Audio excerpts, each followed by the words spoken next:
So hello guys, मी आयुषी. मी नागपूरमध्ये एका छोट्याशा रेंटच्या रूममध्ये राहते. तर आज मी रेडी होऊन माझ्या फार्मसीमध्ये जाण्यासाठी निघाले.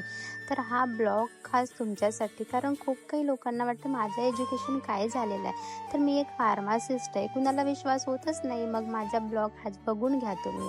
मग मी फार्मसीमध्ये आली. मला माहिती झालं की खूप सारा स्टॉक आलेला आहे आमच्याकडे. मग स्टॉक मलाच लावायचं होतं. मग मी माझं स्टॉक काढायला लागले आणि मग मला त्यावर ते कोणत्या फार्मसीकडून आलेलं आहे ते लिहायचं होतं आणि डेट पण लिहायची होती. मग मी माझे काम प्रामाणिकपणे करायला लागले.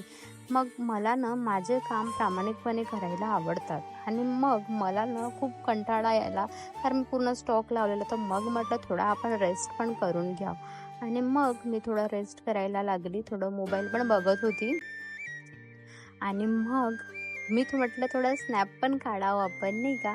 कारण मी कधी स्नॅप यूज करत नाही ना, मला आदतच नाही. मला कळत पण नाही स्नॅप काय, कसं काय पाठवायचं, काय नाही. मला काही माहिती पण नाही स्नॅपबद्दल. मी फक्त इंस्टाग्राम यूज करते, तुम्हाला माहितीच आहे. मग काय, माझा टायमिंग झाला 10:30 वाजले. मग मी घरी जाण्यासाठी निघाली. तर तुम्हाला माझा आजचा ब्लॉग कसा वाटला कमेंट करून मला नक्की सांगा.